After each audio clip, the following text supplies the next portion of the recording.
சிவகாமியின் சபதம் பாகம் 3 பிக்ஷுவின் காதல் அத்தியாயம் 11 வரவேற்பு. அன்று இரவு வெகு நேரத்திற்கு பிறகு அந்தப்புரத்தில் மகேந்திர பல்லவர் தம் பட்ட மகிழ்ச்சியை சந்தித்த போது புவன மகாதேவி தனது மன கவலையை தெரிவித்தாள்.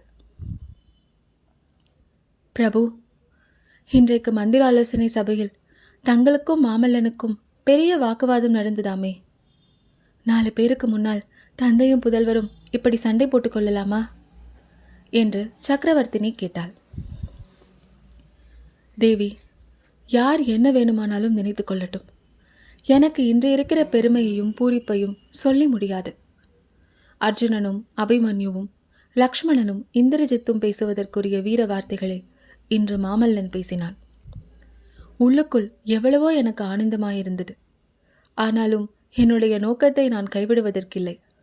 ஆகையால் என்னுடைய ஆனந்தத்தை வெளியே காட்டாமல் கடுமையாகவும் கண்டிப்பாகவும் பேச நேர்ந்தது என்றார் சக்கரவர்த்தி. உங்களுடைய நோக்கம்தான் என்ன? தாங்கள் செய்யப்போகும் காரியம் எனக்கும் பிடிக்கவில்லை. நம்முடைய கொடிய சத்ருவை காஞ்சி நகருக்குள் வரவேற்பது உசிதமான காரியமா என்றாள் பல்லவ சக்கரவர்த்தினி. தேவி, இது என்ன வார்த்தை? சத்ருவாக வந்தவரை மித்திரராக்கி திருப்பி அனுப்புவது பல்லவ வம்சத்திற்கு பெருமை அல்லவா? என்னுடைய நோக்கம் என்னவென்று கேட்டாயே, சொல்கிறேன் கேள். என்னுடைய வாழ்நாளில் உலகத்தில் மீண்டும் சத்திய யுகம் பிறப்பதை காண வேண்டும். இதுவே என் நோக்கம். இந்த புண்ணிய பாரத பூமியில் இன்றைய தினம் 3 பெரிய சாம்ராஜ்யங்கள் இருக்கின்றன. நர்மதைக்கு வடக்கே ஹர்ஷவர்தனர், நர்மதைக்கும் துங்கபத்ராவுக்கும் மத்தியில் புலிகேசி, துங்கபத்திரைக்கு தெற்கே மகேந்திர பல்லவன். இந்த 3 பேரும் ஒருவருக்கொருவர் சண்டை போட்டுக் கொண்டிருக்கும் பட்சத்தில் இந்த புண்ணிய பூமி நரக பூமியாக இருக்கும். பஞ்சமும் பிணியும் ஜனங்களை பிடுங்கி தின்னும். அப்படி இல்லாமல் இந்த 3 பேரும் ஸ்நேக தர்மத்திற்கு கட்டுப்பட்டவர்களாக இருந்தால் இந்த பாரத பூமியே சொர்க்க பூமியாகிவிடும். தேசத்தில் வறுமை, பட்டினி, பஞ்சம் ஒன்றும் தலை காட்டாது. கல்வியும் கலைகளும் ஓங்கி வளரும். சகல ஜனங்களும் சௌக்கியமாக வாழ்வார்கள். தேவி, என் இளம் பிராயத்தில் நான் ஒரு பகல் கனவு காண்பதுண்டு. சலக்கு சக்கரவர்த்தியின் விருந்தினனாக நான் சென்று அஜந்தாவின் வர்ணச்சித்திர அதிசயங்களை கண்டு கழிப்பதாக கனவு கண்டேன். பிறகு வடக்கே கன்யாகுப்சத்திற்கு சென்று ஹர்ஷவர்தனர் 3 வருஷத்துக்கு ஒரு தடவை நடத்தும் ஆனந்த கலை விழாவை பார்த்து மகிழ்வதாக கனவு கண்டேன். மாமல்லபுரத்தை ஒரு சொப்பன சிற்ப உலகமாக சிருஷ்டித்து அதை பார்ப்பதற்காக ஹர்ஷரையும் புலிகேசியையும் அழைப்பதாக கனவு கண்டேன். அதெல்லாம் இப்போது நிறைவேறும் என்று தோன்றுகிறது. நாங்கள் 3 சிநேகர்களாகிவிட்டால் பிறகு இந்த நாட்டில் சமய சண்டை என்பது எது? யுத்தம்தான் இது. பிரபு, அன்பு மதத்தையும் சிநேக தர்மத்தையும் பற்றி பேசும் தாங்கள் பாண்டியனை தண்டிப்பதற்கு மாமல்லனை எதற்காக ஏவுகிறீர்கள் என்று சக்கரவர்த்தினி குறுக்கிட்டு கேட்டாள். அது வேறு விஷயம். ஸ்நேகம் என்பது சமநிலையில் உள்ளவர்களுக்கிடையேதான் ஏற்பட முடியும். அறிவாளிகளுக்குள் தான் அன்பு வளர முடியும். அறிவற்ற மூடர்களையும் அதிக பிரசங்கிகளையும் தண்டோபயத்தை கைக்கொண்டே சீர்திருத்தியாக வேண்டும் என்று கூறினார் மகேந்திர பல்லவர். மறுநாள் முதல் காஞ்சி நகரம் ஒரு புதிய தோற்றத்தை மேற்கொண்டது. ஏதோ ஒரு பெரிய முக்கியமான திருவிழாவை எதிர்பார்ப்பது போல ஜனங்களிடையே அபரிதமான உற்சாகம் காணப்பட்டது. வீதிகளையும் வீடு வாசல்களையும் ஜனங்கள் சிங்காரிக்க தொடங்கினார்கள். கடை வீதிகள் பழையபடி சோபை பெற்று விளங்கின. கோவில்களில் உற்சவங்கள் ஆரம்பமாயின.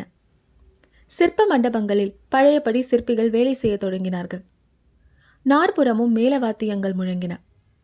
சமஸ்கிருத கடிகைகளில் முன்போல வேத கோஷங்கள் கேட்டன. தமிழ் கல்லூரிகளில் பாசுரங்கள் பாடப்பட்டன. நடன அரங்கங்களும் நாடக மேடைகளும் புத்துயிர் பெற்றன. தாளச்சத்தத்துடன் கலந்து பாதச்சதங்கை ஒளியும் எழுந்தது. ஜனங்களின் முக மலர்ச்சியோ சொல்ல வேண்டியதில்லை. எல்லோரும் ஒரே ஆனந்தமயமாய் காணப்பட்டார்கள். புருஷர்களும் ஸ்திரீகளும் முன்போல் ஆடை ஆபரணங்களால் தங்களை அலங்கரித்துக் கொள்ள தொடங்கினார்கள். பெண்களின் கூந்தலில் புஷ்ப காடுகள் மலர்ந்து நாற்புறமும் சுகந்தத்தை பரப்பின. மாமல்லர் எதிர்பார்த்தது போல் காஞ்சி நகர மக்கள் அதிருப்தி அடைந்தவர்களாக தெரியவில்லை. யுத்தம் நின்றுவிட்டதில் பெரிதும் மகிழ்ச்சி அடைந்தவர்களாகவே காணப்பட்டார்கள். அதை காட்டிலும் சலுக்க சக்கரவர்த்தி காஞ்சிக்கு விஜயம் செய்யப் போவதை நினைத்து நகரவாசிகள் அபரிமிதமான களிப்படைந்தவர்களாக தோன்றினார்கள். புலிகேசியின் சமாதான தூதன் வந்த 5வது நாள் பிற்பகலில் காஞ்சி நகரின் வடக்கு கோட்டை வாசல் 8 மாதத்திற்கு பிறகு மீண்டும் திறந்தது. பேரிகைகளும் நகராக்களும் சமுத்திர கோஷம் கடுமுகம் என்னும் வாத்தியங்களும் நெடுந்தூரத்திற்கு நெடுந்தூரம் உள்ளவர்களின் காது செவிடுபடும்படி முழங்கின. வாதாபி சக்கரவர்த்தி தாம் இளம் பிராயத்திலிருந்து பார்க்க ஆசைப்பட்டு கொண்டிருந்த கல்வியில் பெரிய காஞ்சி மாநகரத்திற்குள் பிரவேசம் செய்தார். அவருடைய முக்கிய பரிவாரத்தை சார்ந்த 50 பேர் அவருடன் வந்தார்கள். வெளிவாசலை தாண்டி உள்ளே பிரவேசித்ததும் அங்கே தம்மை வரவேற்பதற்கு ஆயத்தமாக காத்து கொண்டிருந்த மகேந்திர பல்லவ சக்கரவர்த்தியை புலிகேசி பார்த்தார். அந்த 2 பேரரசர்களின் கண்களும் சந்தித்தன. மகேந்திரரின் முகத்தில் அரும்பி இருந்த இளம் புன்னகையை தவிர வேறு எவ்வித உணர்ச்சியும் வெளியாகவில்லை. ஆனால் புலிகேசியின் முகமானது அவருடைய கொதிப்படைந்த உள்ளத்தின் கொந்தளிப்பை நன்கு காட்டுவதாயிருந்தது. என்னுடைய வம்ச சத்ரு, நான் போட்டுக்கொண்டு வந்த திட்டங்களை எல்லாம் தோல்வியடையச் செய்த மகேந்திர பல்லவன் இவன்தானா என்று புலிகேசியின் உள்ளத்தில் உண்டான ஆத்திரத்தை அவருடைய கண்கள் பிரதிபலித்தன.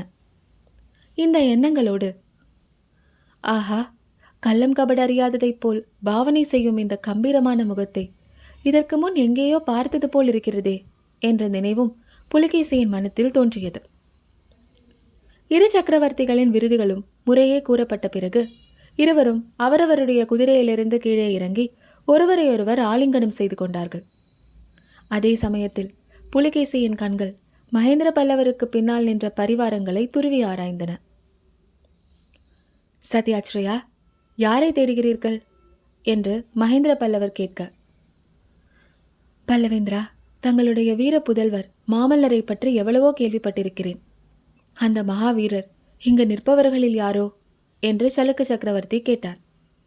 மகேந்திர பல்லவர் அப்போது லேசாக சிரித்துவிட்டு, இல்லை சத்யாச்ரயா, மாமல்லன் இங்கில்லை.